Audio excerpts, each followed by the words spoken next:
Olá, fera! Meu nome é Silvio Lúcio, sou professor de língua portuguesa do IDEA Cursos. Sejam bem-vindos ao nosso canal de aulas Interativo Ideia. Hoje nós vamos versar sobre sintaxe da concordância. Isso mesmo, sintaxe da concordância, que é um assunto extremamente cobrado tanto nas provas da Universidade Federal de Pernambuco quanto nas provas da Universidade de Pernambuco. É importante frisar que a sintaxe da concordância ela vai cuidar da relação dessa concordância de cada termo oracional. Lembremos que na concordância verbal nós teremos sempre a relação de concordância do sujeito com o verbo e na concordância nominal sempre nós teremos a relação entre o substantivo e o seu determinante. Vamos lembrar? Os determinantes do substantivo são o artigo, o numeral, o pronome, o adjetivo e a locução adjetiva. Para nós, o que vai valer a partir de agora é o artigo, o numeral, o pronome e o adjetivo. Ok? Então vamos teorizar o que seja a concordância nominal. Vamos ver isso no nosso slide. A concordância nominal é a relação do substantivo e que as palavras que a ele se ligam, como vocês estão vendo aí no slide. Quando eu digo palavras que a ele se ligam, eu estou falando dos determinantes desse substantivo. Qual é a regra básica? Vamos ler aí no slide. O adjetivo concorda em gênero e número com o substantivo a que ele se refere. É importante frisar, gente, que essa concordância seja o determinante anteposto ou pós-posto. Pois vejamos.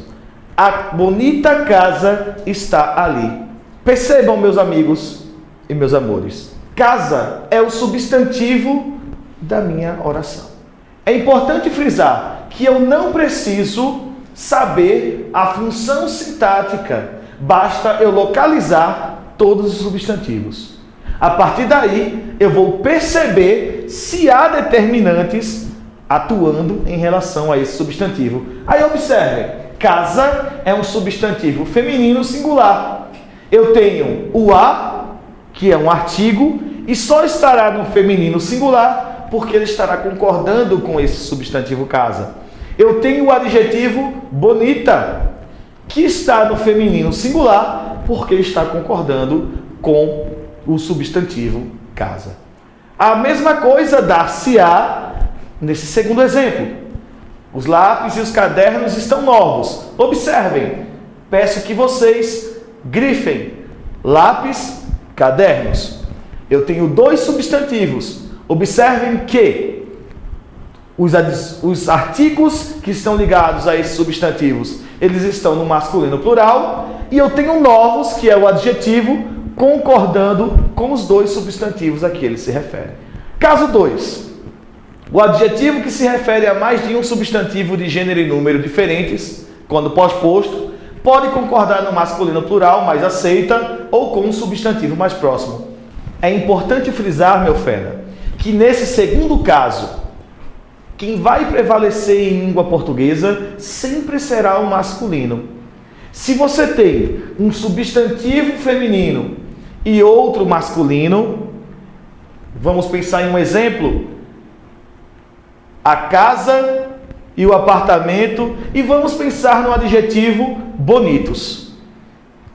Por que ficou bonitos? Por um motivo muito simples. Eu tenho casa, feminino, apartamento, masculino, um único adjetivo referindo-se a dois substantivos, vai prevalecer o masculino plural por conta do substantivo apartamentos. É importante frisar que quando eu coloco bonitos, o adjetivo ele refere-se aos dois substantivos, tanto casa quanto apartamento. Também é permitida uma segunda concordância. Eu posso concordar com o substantivo mais próximo. Ou seja, eu posso dizer a casa e o apartamento bonito.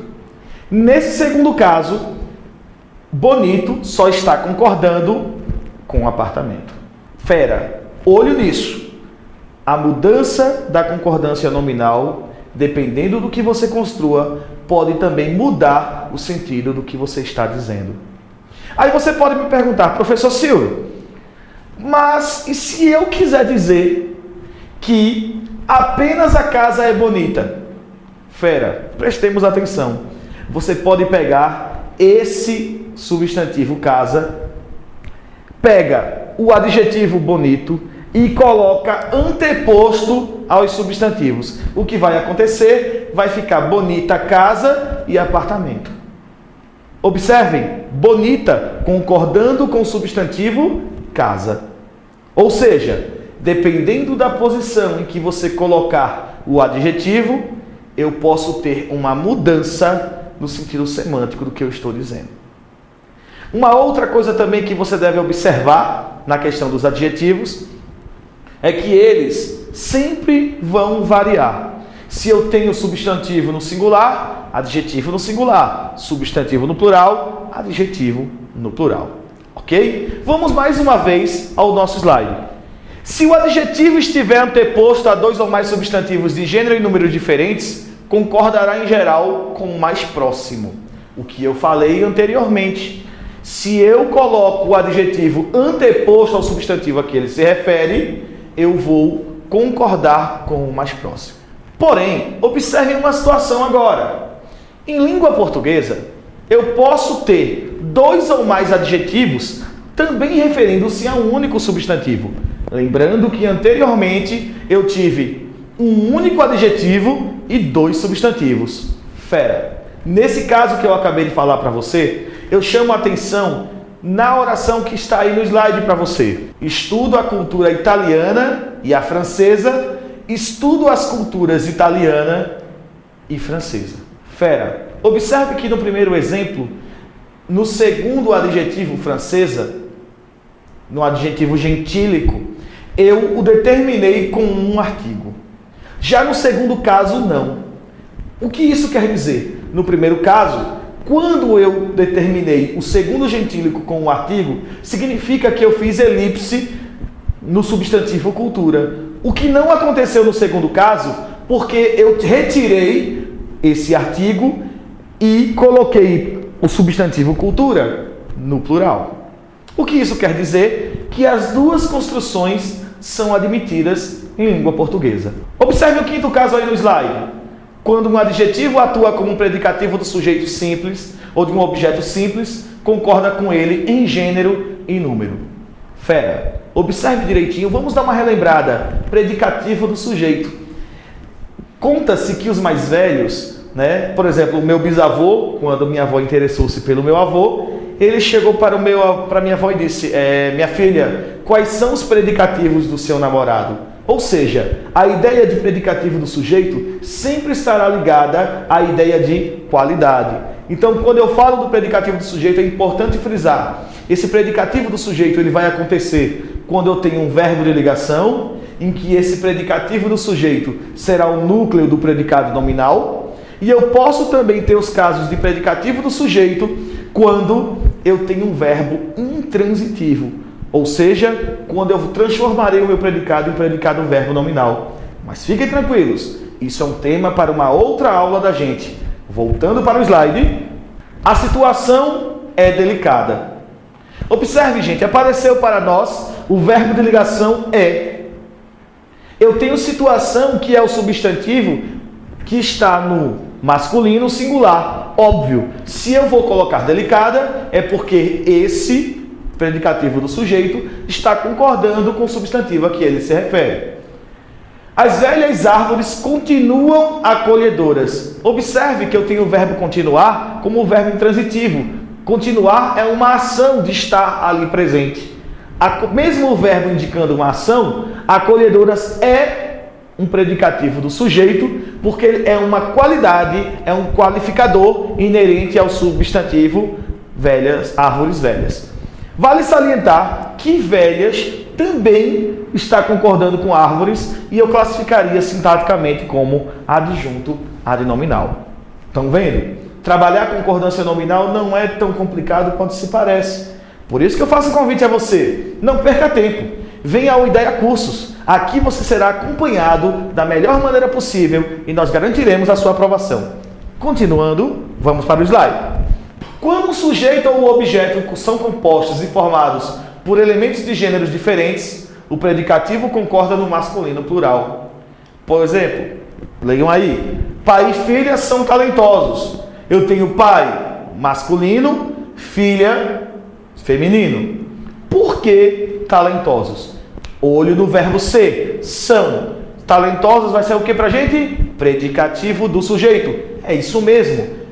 Elementos diferentes, elementos com gêneros diferentes, o predicativo do sujeito geralmente vai para o plural e vai para o masculino.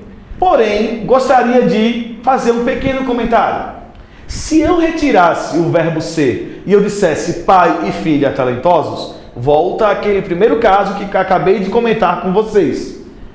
Pai e filha talentosos, os dois são talentosos. E eu poderia concordar com o mais próximo. Qual é o mais próximo? Filha. Ficaria pai e filha talentosa. Então, observe que a questão da função sintática, ela vai ser extremamente importante.